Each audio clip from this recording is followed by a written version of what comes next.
Hey everyone, we are live this afternoon for another episode of the Person Behind the Profile series. And with me today, joining me is founder of Simply Converting, Luke Smith. How you doing, Luke? And brother. Good. How are you?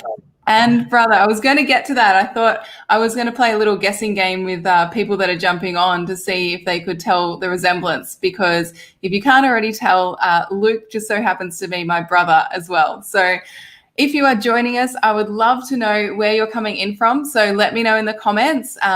Let me know where you're joining us from. If you're watching the replay, make sure to put in hashtag replay as well, so I know that you're seeing this. Now, Luke, I wanted to bring on today because, as you know, this series is all about being able to highlight the person behind the profile and get to know some handpicked people in my network. We've got hi, Luke and Amy. There we go. We've got some people on joining us, which is great. So really, I wanted to bring you on, Luke, because I know you're an expert when it comes to advertising, particularly in the online space when it comes to Facebook ads, Google ads, YouTube ads, and even LinkedIn ads. So we are live across all of those platforms right now. So I'd love for you to share just a little bit about why you decided to get involved in advertising in the first place. Yeah, I didn't really set out to get involved in advertising. I'm drawn to it because of the numbers, and that's how I started out in banking. I thought I was going to be a banker, just because that was my preference over English and things like that. And then I didn't really like the day-to-day, and just kind of got lucky in that I got swept up in, as you know, obviously mum runs an online business. So when I was in the banking world, I was a little bit drawn to what she was doing, and it piqued my interest, and I started listening to podcasts. So Pat Flynn was the first podcast I listened to. Okay, what was the podcast called? Something Smart Passive Income. Mm-hmm. Yeah, and I was hearing all these stories around people, making ebooks and generating 10K a month and things like that. And the way they were doing it was through paid ads, or not paid ads, but advertising in the online space. So that piqued my interest, and then I ended up applying for an entry-level role, not knowing what that was going to be or what it involved. I think it was for a PPC assistant. And at the time, I didn't really know what PPC meant, pay-per-click, and how that differed from SEO, or if it was different at all. Yeah. And there's a lot of jargon in marketing. Yeah. There's too much CRO, SEO, all of that kind of stuff. So I just got lucky in that I landed in an entry-level role, and that's where I learned, everything around the paid advertising side. So my background is in 100% paid ads across platforms like Facebook and Instagram and Google, and LinkedIn and YouTube as well. Yeah, awesome. We've got Stuart joining us. Welcome, Stuart. Welcome, May. Welcome, Enrique, as well. Thanks for joining in, guys. Now, I know, when you talk about your advertising experience, you've got experience working with people that are just getting started in advertising, but you've also managed budgets behind the scenes of hundreds of thousands of dollars per month for different campaigns as well. And so what made you want to start your own agency? So you're the founder of Simply Converting, and I know you work with people where you do their ads for them, and you also run a membership Ads Insiders Club where you actually teach people how to run their own ads. So what made you decide to sort of make that jump into your own business after you were working for someone else in advertising? Yeah, well, there was just a huge gap. So what I loved about the agency I was working in was the ability to learn all the new, betas across these platforms and what the big companies were doing.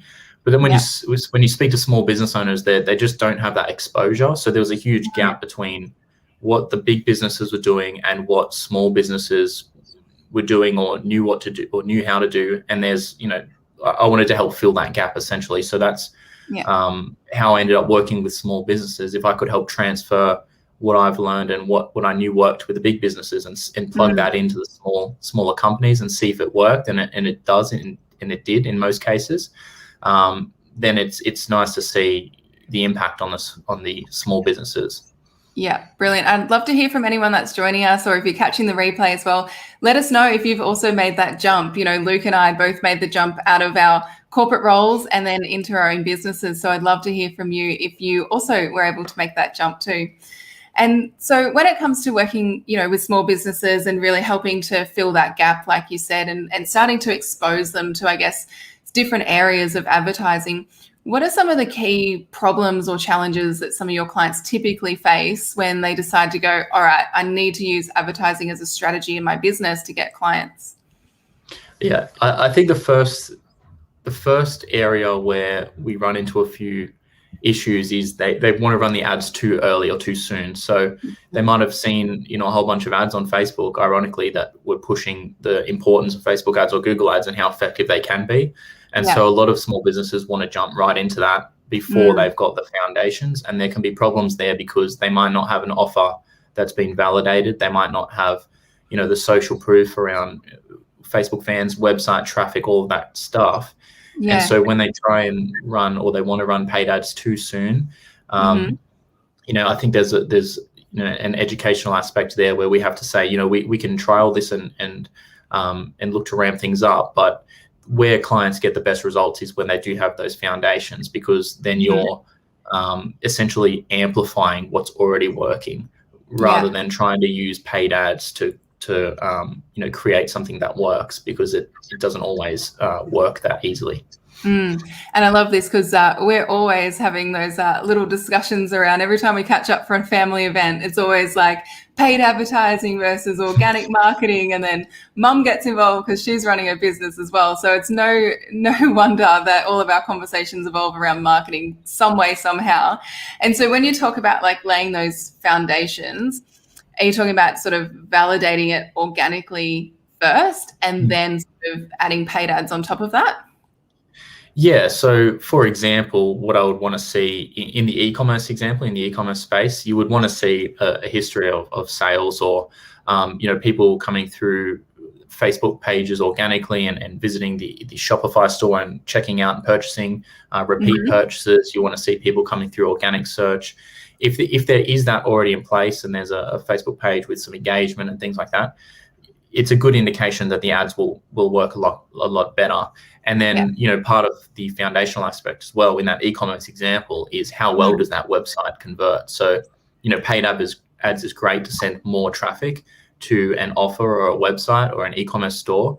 But if you're sending loads of additional traffic with paid ads and the website doesn't convert as well as you would like it to, you're kind of pouring water into a leaky bucket. So that's where you really want to try and patch those holes, and you want to try and identify those problems early. Otherwise, there is wasted dollars. Yeah.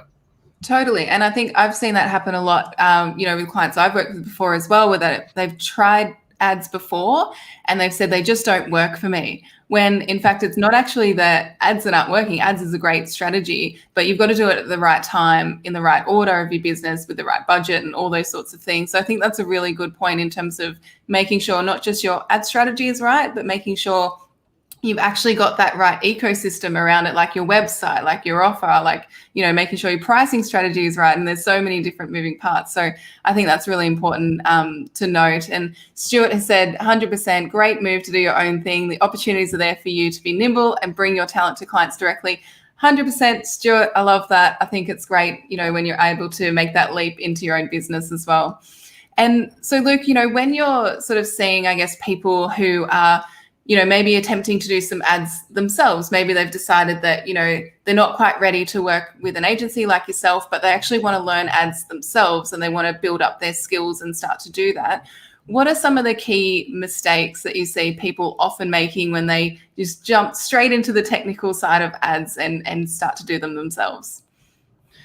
Yeah, there's a few, and it depends what platform they're sort of jumping into. But, a classic example is on Facebook, where you're constantly presented by Facebook to boost posts and things like that. And what usually happens is, you'll back it with $10, $15 a day.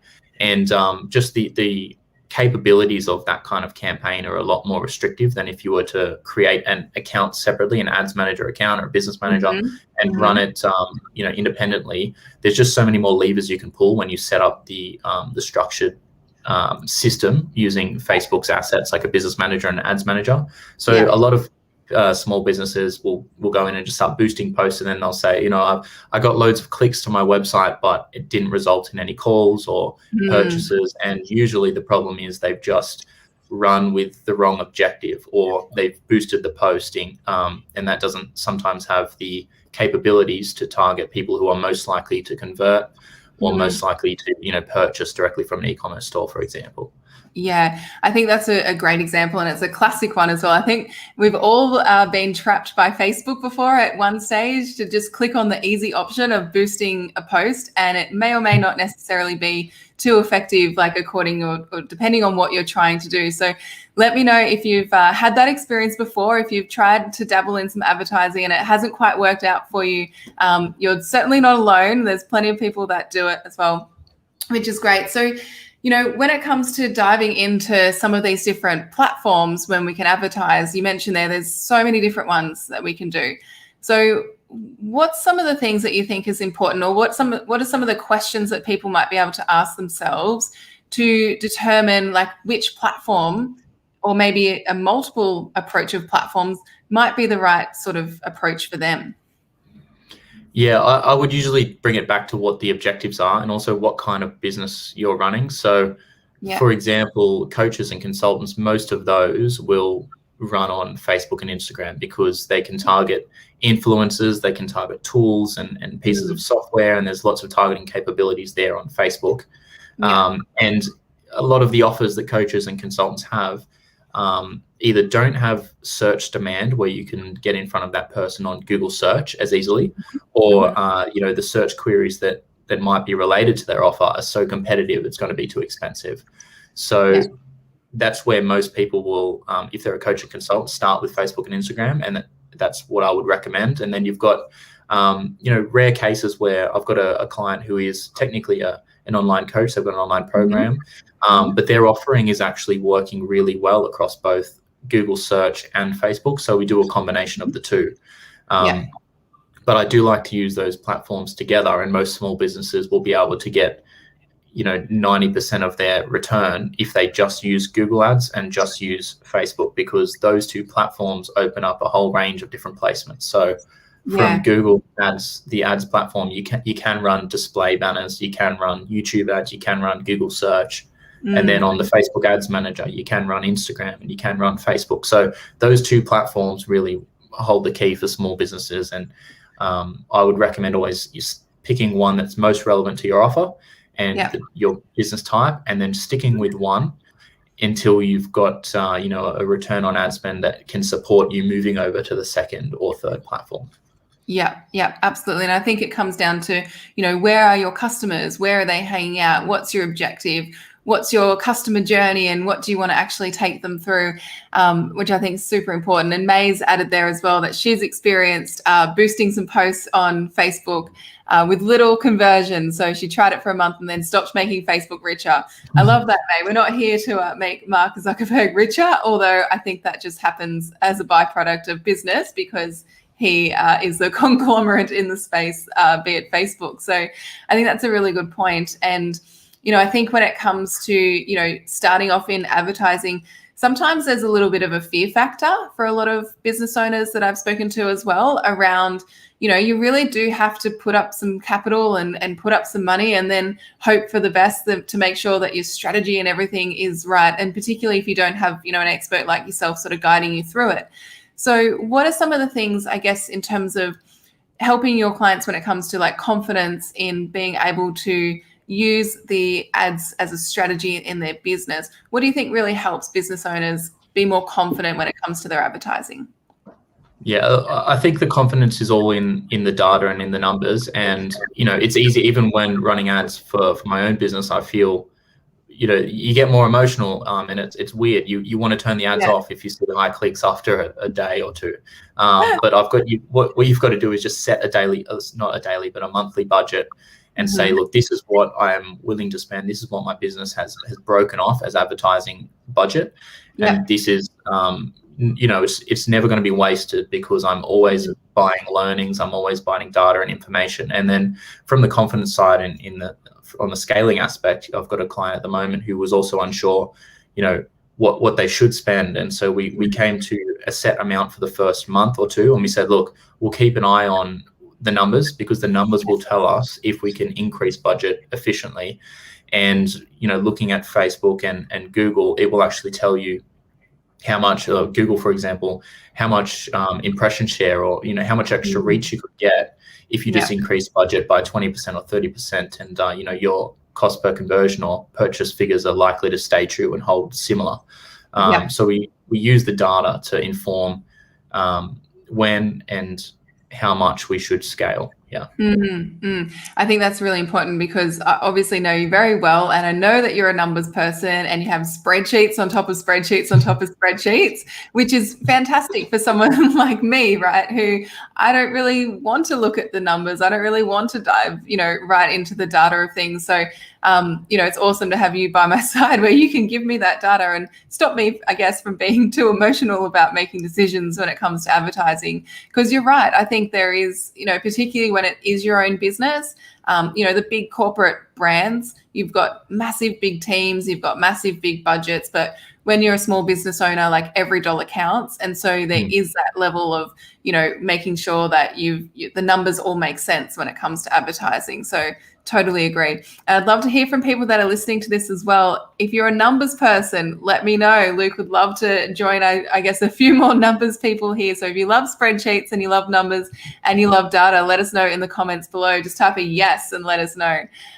Because I think as well, one of the big things I found when diving right into the advertising side and the marketing side is there's a fair bit of jargon, and there's a fair bit of things that you need to learn, right, to really get a grasp on what to do, in what order, and how things interact. So I think you've mentioned a few there, like ROAS and PPC. So can you explain, I guess, maybe just a few of the really key metrics that it would be really good for business owners, whether they be small business or coaches and consultants, to know about when it comes to their business? Yeah, I guess there's like what they call soft metrics and hard metrics, or primary metrics and secondary metrics. So the ones that people focus on a lot are the fluff metrics, like likes and engagements and things like that, but they don't often put money in your pocket. So most small businesses want to, like you said, put $1 in and get most small businesses, they want to put $1 in and get $2-3 back. So what you need to look at first is make sure all the tracking is in place so that you can assess and track these numbers. And then you'll want to be looking at your clicks and your click-through rate. So if you're taking people to your website, how much is it costing you to move them to the website?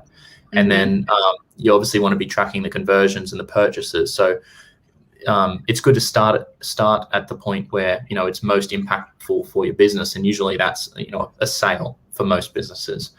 So ultimately, you want to know what it's costing you to acquire a client, and how much a client is worth to you. So if you can acquire clients at $800, but the client on average is worth $2,000 to you, that's something that you can keep investing in, as long as the cash is coming back quick enough.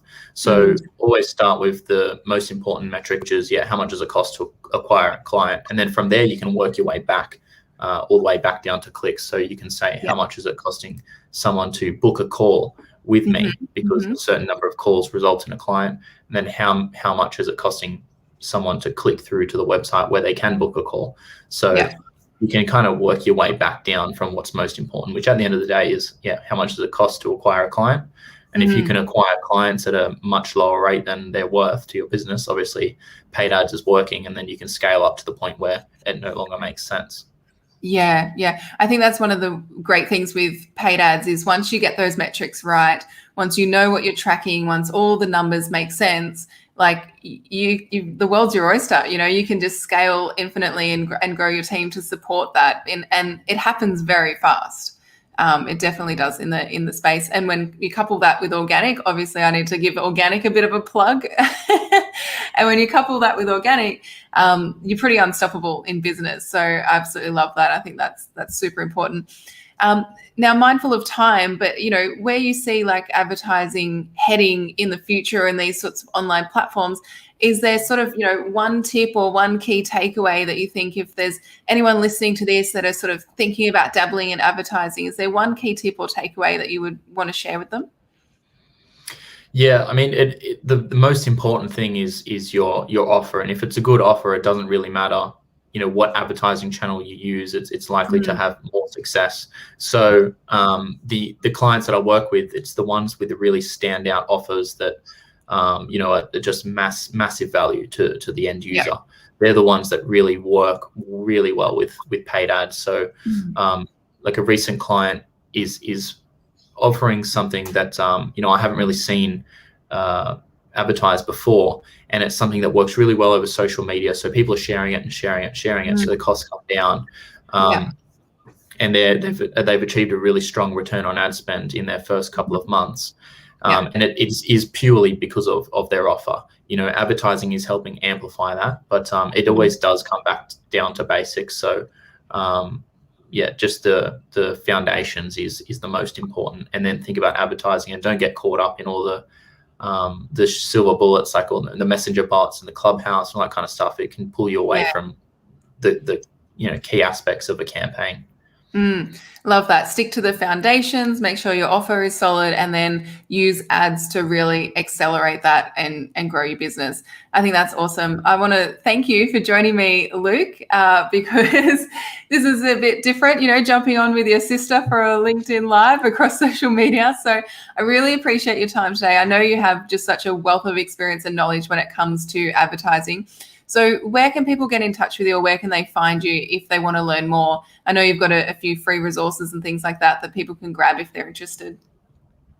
Yeah, just my website, simplyconverting.com would be the best place. From there, there's a link to a free Facebook group as well called Ad Insiders, where I share some Google and Facebook cheat sheets and tips and tricks in there as well. So jump in there if you want a bit more info. Yeah. Sounds good. Well, thanks so much, Luke. And thank you everyone for joining us. Let me know in the comments if you found this valuable. What is your biggest takeaway that you have learned from this episode? These episodes are short, sharp. We just dive in. We give you a bunch of value. And I really appreciate you joining me for this one, Luke. So make sure to tune in this time next week for another episode of Person Behind the Profile. And I will see you again soon. Cheers. Bye.